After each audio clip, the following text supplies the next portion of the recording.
हाँ जी, question number 48 कर रहे हैं हम 2020 की बुक के अकॉर्डिंग और क्वेश्चन नंबर 46 2019 की बुक के अकॉर्डिंग। कह रहा है the directors of M limited resolved on 1st May 2015 that 2000 equity shares of rupees 10 each 2000 equity shares of rupees 10 each 7 rupees 50 paise paid.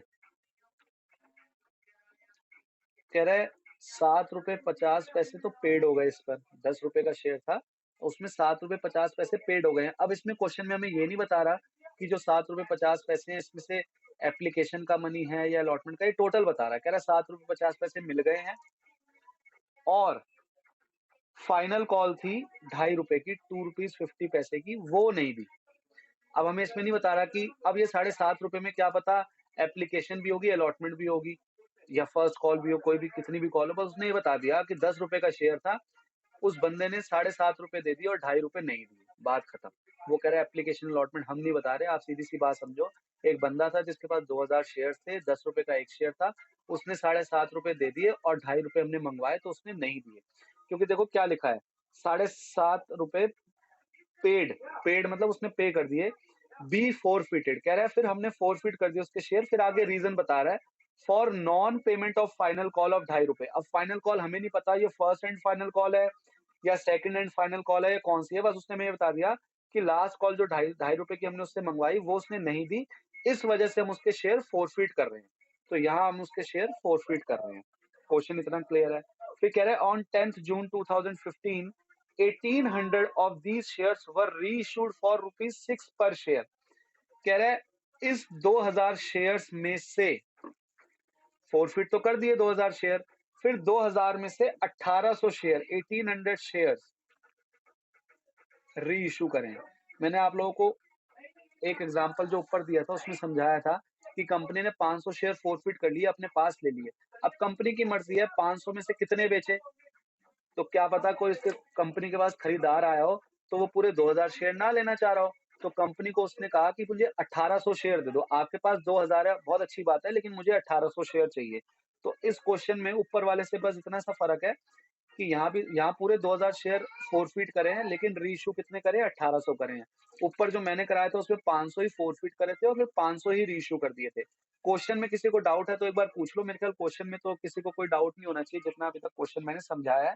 बाकी कह रहा है गिव नेसेसरी जर्नल एंट्री। कह रहा है अब जर्नल एंट्री कर दो, तो हमें 2-3 एंट्री करनी पड़ेंगी, एक फोर फीचर की और 2 रीइश्यू की। तो पहले फोर फीचर की एंट्री करते हैं, जरा फोर फीचर की एंट्री करें।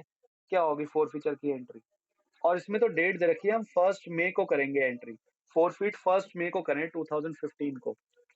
क्या एंट्री होगी, share capital account debit to share forfeited account और to calls in arrear account. ठीक है जी, तो एंट्री हो गई है। अमाउंट कितना कितना आएगा, अमाउंट मंगवाए कितने, पूरे 10 रुपए मंगवाए थे, तो 2000 इंटू 10 20,000। आए कितने, 7.5 रुपए आए हैं, तो 2000 इंटू 7.5 15,000 रुपए। और कितने नहीं आए, 2000 इंटू 2.5 रुपए नहीं आए, मतलब कि 5,000 रुपए नहीं आए। ये मेरे ख्याल सबको क्लियर होगी एंट्री। अब अगली एंट्री करेंगे 1 जून को। 1 जून को हमने क्या करा है, 1 जून को हमने शेयर री इशू कर दिए, सारे नहीं। ये याद रखना ये 2000 शेयर थे, ये जो हमने फोरफिट की एंट्री करी है ये 2000 शेयर्स के हिसाब से करी है, लेकिन री इशू 1800 शेयर हुए हैं। तो जरा एंट्री कर लेते हैं, बैंक अकाउंट डेबिट, ठीक है जी, टू शेयर कैपिटल अकाउंट। अब मुझे आप बताओगे कि बैंक में कितना अकाउंट अमाउंट आएगा, बैंक में बताओ कितना लिखूं, बैंक में कितना अमाउंट आएगा, जल्दी से ट्राई करो आप लोग, बताओ मुझे।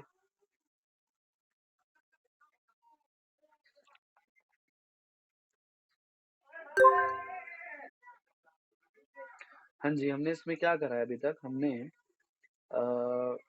रीइश्यू वाली एंट्री करी, बैंक अकाउंट डेबिट कैसे, 1800 शेयर है इंटू 6 रुपए के हिसाब से 10,800 हो गया। शेयर कैपिटल में कितना आएगा, क्वेश्चन साइलेंट है तो इसलिए क्वेश्चन साइलेंट है, तो हम क्या करेंगे 1800 इंटू 10 करेंगे। हाँ जी, अभी बता रहा हूँ 1 मिनट। 1800 शेयर पे इंटू 10 करेंगे तो 18,000 आ गया।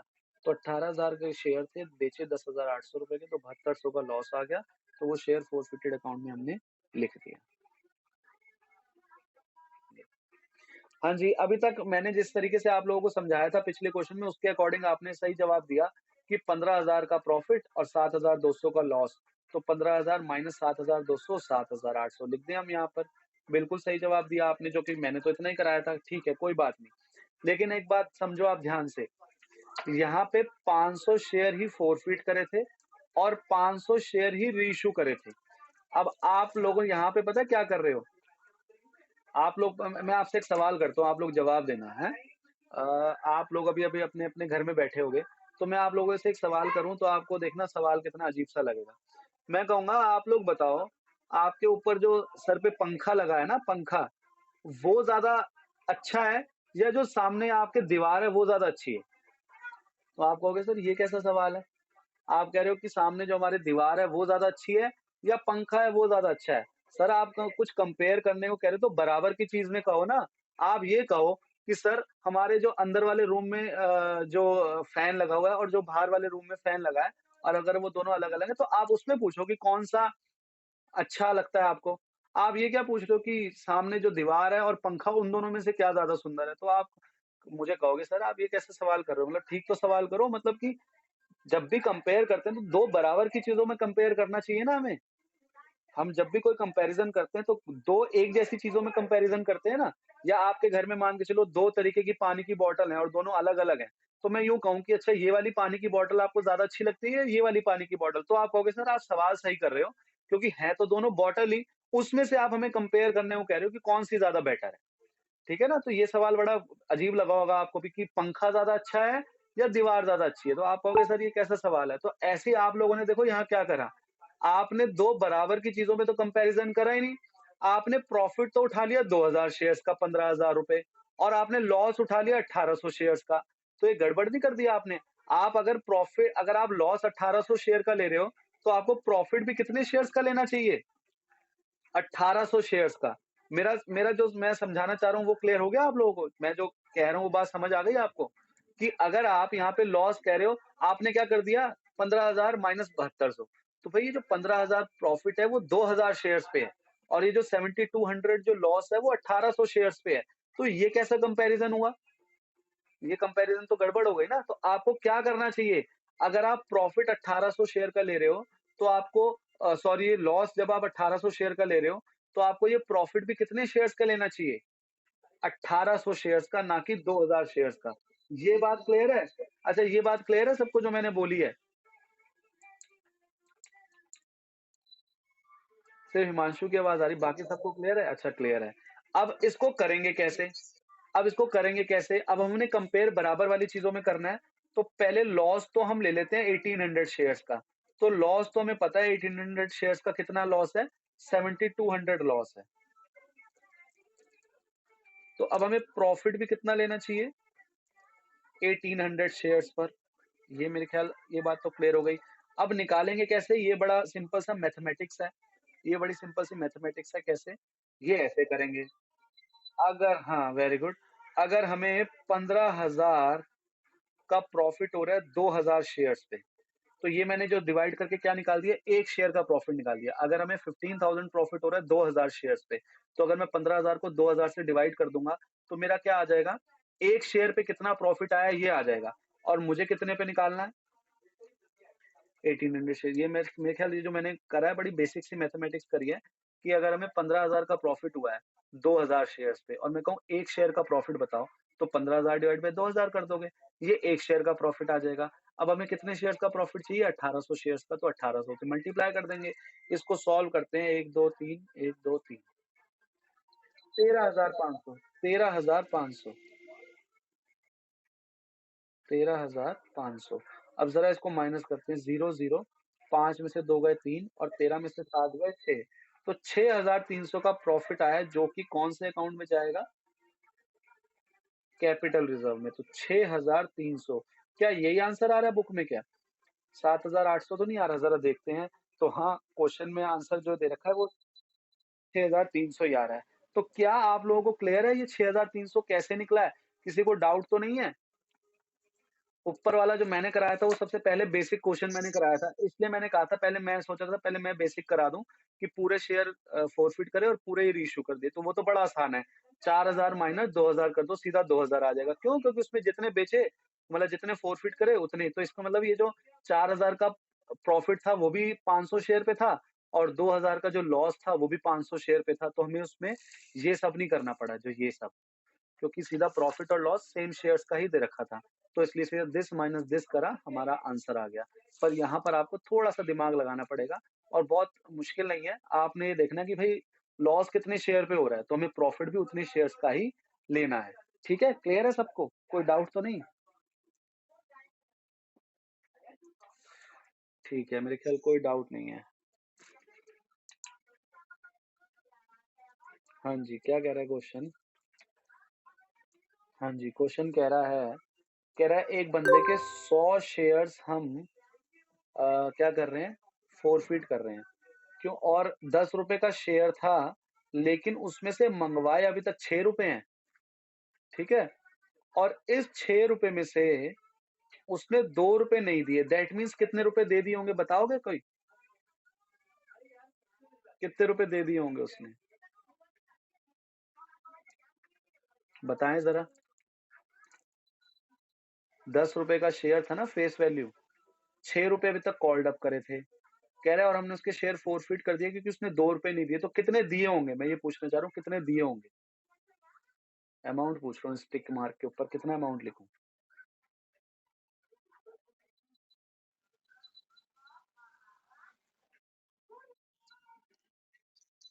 ₹4 ना? जब 6 मँगवाए कि कितने मँगवाए हैं अभी तक? ₹10 तो शेयर की फेस वैल्यू हो गई, लेकिन कॉल्ड अप मतलब अभी तक लोगों से मँगवाए कितने हैं? लोगों से मँगवाए कितने हैं? ₹6 मँगवाए हैं अभी तक, ₹4 मँगवाए नहीं अभी तक, किसी से भी नहीं मँगवाए तो इससे भी क्यों मँगवाते? अभी तक हमने लास्ट क्लासेस में क्वेश्चन करे हैं ना कि अलॉटमेंट तक पैसे मँगवाए उसके बाद उसने नहीं दिए और उसके शेयर फ़ॉरफ़िट कर दिए, होता है ना ऐसे? तो ऐसे इसके साथ भी हुआ कि ₹10 का शेयर था लेकिन अभी तक मँगवाए ही ₹6 हैं, आगे म ₹4 तो अभी तक किसी से भी नहीं मँगवाए ना, तो इससे भी ₹6 मँगवाए थे जिसमें से कह रहा है ₹2 नहीं दिए। तो आप मुझे बताओ ₹6 में से 2 नहीं दिए तो कितने दिए होंगे? 4 ही तो दिए होंगे, तो ₹4 उसने दे दिए, ये क्वेश्चन है, ठीक है? और कह रहा है फ़ॉरफ़िट कर दिए उसके शेयर, जब उसने ₹2 नहीं दिए, उसके शेयर फ़ॉरफ़िट कर दिए और ये पूरे के पूरे 100 शेयर्स आगे चल के रीइश्यू कर दिए, पूरे कर दिए इसमें, ठीक है ना? आप लोगों के लिए आसान हो गया ये तो जवाब देना मेरे को कि रीइश्यू कर दिए पूरे के पूरे 100 शेयर्स आगे चल के और कह रहा है the forfeited shares were subsequently reissued as fully paid up at ₹7 each. मैं लिख देता हूँ क्या लिखा है as fully paid up as fully paid up as fully paid up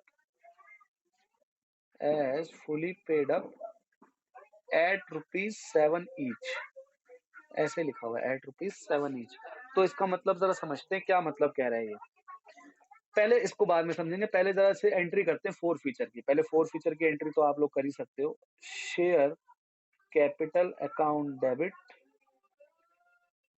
to share forfeited account to calls in arrear. हाँ जी, जल्दी से बता दो अमाउंट कितना आएगा। यहाँ मैं ऐसे कर देता हूँ 100 इंटू 100 इंटू 100 इंटू बस इतना सारा काम तो मैंने कर दिया, बाकी आप बता दो। पहले वाले में 100 इंटू 6 हो जाएगा, वेरी गुड। यहाँ शेयर कैपिटल हमेशा कितने से आता है? जितने रुपए अभी तक मंगवाए हैं। कॉल्ड अप मनी से आता है। अब आज से आगे से मैं इनको कॉल्ड अप बोला करूँगा। मेरे ख़्याल अब आपको सबको समझ आएगा।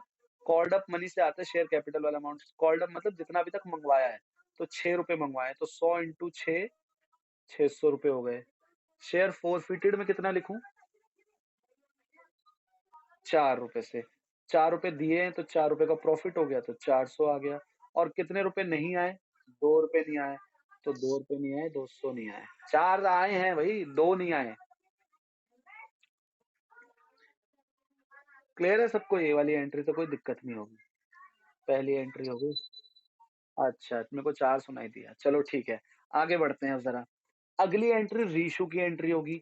रीशू की एंट्री क्या होगी? Bank account debit to share capital account. अब ज़रा बैंक में कितना अमाउंट आएगा ये तो मेरे ख़्याल से इस लाइन को पढ़ के समझ आ रहा है। पूरे 100 शेयर करें रीशू। क्या मतलब समझ आ रहा है? कितने रुपए के बेचे हैं हमने? वेरी गुड, 7 रुपए के बेचे हैं। लिखा है ना ₹8 ईच, मतलब 7 रुपए के बेचे हैं। तो 100 शेयर 7 रुपए के बेचे हैं, मतलब 700 रुपए के। और ये हमें कितने के पड़े हैं? मतलब कंपनी इसको यहाँ क्या लिखे? 6 लिखे, 10 लिखे, क्या लिखे? अब यहाँ पर 10 भी है और 6 भी है, ऑप्शन क्या लिखें? हिमांशु कह रहे हैं 10 लिखें। हाँ, अब देखो यहाँ पर इस वर्ड को ज़रा गौर करना है, क्या लिखा है? Paid up, as fully paid up. Paid up मतलब इसकी बात कर रहा है। अगर यहाँ लिखा होता ना एज़ फुली कॉल्ड अप, फिर कॉल्ड अप में क्या ले लेते आप? ध्यान देखो, अब इसमें यही चीज़ समझने वाली है। ये तो 7 रुपए ईच, मतलब 7 रुपए का बेचा है, इसमें तो कोई दिक्कत ही नहीं है। जो 7 रुपए लिखा है 7 रुपए का बेच दिया। यहाँ लिखा है एज़ फुली पेड अप, तो फुली पेड अप मतलब जितने का शेयर की एक्चुअल वैल्यू थी। और अगर यहाँ लिखा होता एज़ कॉल्ड अप, तो फिर यहाँ पर कॉल्ड अप के हिसाब से कितने रुपए लेते फिर? फिर यहाँ 6 रुपए लेते, क्योंकि 6 रुपए कॉल्ड अप है। तो अगर यहाँ 6 रुपए लिख देता एज़ कॉल्ड अप, तो 6 रुपए लेते। यहाँ लिख दिया एज़ फुली पेड अप, तो 10 रुपए लेंगे। ठीक है जी, तो कितने रुपए ले लूँ अब मैं यहाँ पर? 10 रुपए। तो कितना आ गया इसका अमाउंट? 1000 रुपए। और हमें लॉस कितने का हुआ? 300 रुपए का। तो शेयर फोरफिटेड अकाउंट डेबिट 300 रुपए। अब अगली एंट्री बहुत आसान है, इसमें तो आपको कोई दिमाग ही नहीं लगाना। Share forfeited account debit to capital reserve. और हमको जो प्रॉफिट दे रखा है ये भी 100 शेयर पे दे रखा है, और जो लॉस है ये भी 100 शेयर पे दे रखा है। तो सीधा कर देंगे 400 माइनस 300, कितना आ जाएगा? 100। और क्वेश्चन खत्म। क्या यही आंसर है? देख लें एक बार। हाँ, 100 रुपीज ही आ रहा है।